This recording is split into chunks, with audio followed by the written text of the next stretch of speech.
கருணாநிதிக்கு பாரத ரத்னா எதுக்காக கொடுக்கறது? ஈழத்துல மக்களை கொத்து கொத்தா சாகும்போது உண்ணாவிரத நாடகம் நடத்தினாரு, அதுக்காகவா? இல்ல கச்சத்தீவு தூக்கி கையில கொடுத்துட்டு வந்தாரு, அதுக்காகவா? இல்ல இந்த சொல்லுவாங்களே 4-5 பொண்டாட்டி கட்டினாருன்ட்டு, எதுக்காக கொடுக்கறது? இன்னைக்கும் கூகுள்ல போய் ஃபாதர் ஆஃப் த கரெக்ஷன் பார்த்தோம்னா கருணாநிதி பேர் தான் வருது. இல்ல அதுக்காக கொடுக்கணுமா? இன்னொன்னு, உங்களுக்கு மத்திய அரசு இந்தியா ஒரு ஒன்றியம் தான், வெறும் ஒன்றியம் தான் அப்படின்னு சொல்றவங்க நீங்க. நாளைக்கு பாரத ரத்னா விருது இப்படி பாரதம் தானே சொல்லணும், ஒன்றிய விருது ஒன்றிய ரத்னான்னு சொல்லுவீங்களா? நீங்க திராவிட ரத்னான்னு ஒரு விருது அவர் கொடுத்துக்கிடுங்க. இன்னொரு கொடுமை பாருங்க, நாங்க தமிழுக்காண்டி உழைத்தோம், தமிழுக்காக இது பண்ணோம், தமிழுக்காக வளர்த்தோம், தமிழை இந்தியை எதிர்த்தோம், இதை பிடுங்கணும் அதை பிடுங்கணும் சொல்ற இவங்க பாரதியாருக்கு பாரத ரத்னா கேட்கல. ஆனா பக்கத்து மாநிலத்துல இருக்கிற துணை முதல்வர் கல்யாணம் கேட்கிற, பவன் கல்யாண் கேட்கிறாரு பாரதியாருக்கு பாரத ரத்னா விருது கொடுங்கன்ட்டு. அவருக்கும் தமிழுக்கும் சம்பந்தம் கிடையாது, அவருக்கும் பாரதியாருக்கும் சொந்தம் கிடையாது. ஆனா அவர் கேட்கிறாரு பாரதியாருக்கு பாரத ரத்னா கொடுங்கன்ட்டு.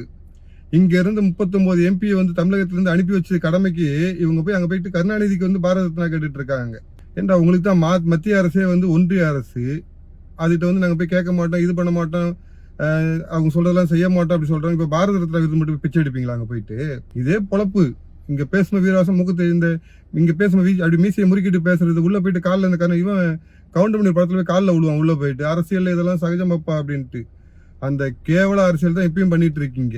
கருணாநிதி என்ன சாதிச்சிட்டாருன்னு அவர் பாரத ரத்னா விருது கேட்குறீங்க? இந்த பேசும்போது சொன்னாரு, இது ட்ரெயின்ல இருக்கும்போது இந்த பப்ளிக் ஒருத்தர் சொன்னாரு, திருட்டு டெய்லர் அந்த டிடிஆர் ஒழுங்கா தான் இன்னைக்கு கருணாநிதி பாரத ரத்னா கேட்டிருப்பாங்களா அப்படின்ட்டு.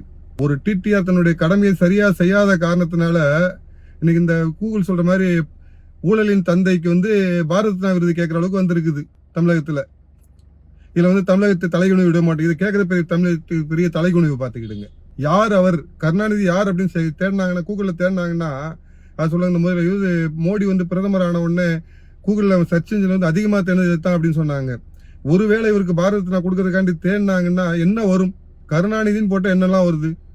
பாதுகாப்புல கரெக்ஷன் வருது, கரப்ஷன் வருது, கச்சத்தீவு கொடுத்தாருன்னு வருது, ஊழல் நடந்த ட்ரெண்டிங் ஆச்சு, கூலரும் கூத்தி ஆளுமா அப்படின்ட்டு. இதுல எதை வைத்து இவருக்கு பாரத ரத்னா விருது கேட்கறேன்? கொஞ்சம் வெக்கமே கிடையாது அவங்களுக்கு எல்லாம். என்ன சாதிச்சிட்டான்னு கேக்குறீங்க? தமிழகத்துல அதிகமா குடிக்கு ஆளாக்குனதுக்கு முக்கிய காரணம் கருணாநிதியா இருப்பார். அதுல எந்த மாற்று கருத்தும் கிடையாது. ஏன்னா இவங்க வந்த உடனே தான் இந்த மலிவு விலை மதுன்னு ஒண்ணு கொடுத்தானுங்க. ஆரம்ப காலத்துல 5 ரூபாய்க்கு மது பாக்கெட் சாராயம் கருணாநிதியோட திட்டத்துல உதிச்சது. 5 ரூபாய்க்கு பாக்கெட் சாராயம், அதை மலிவு விலை மது.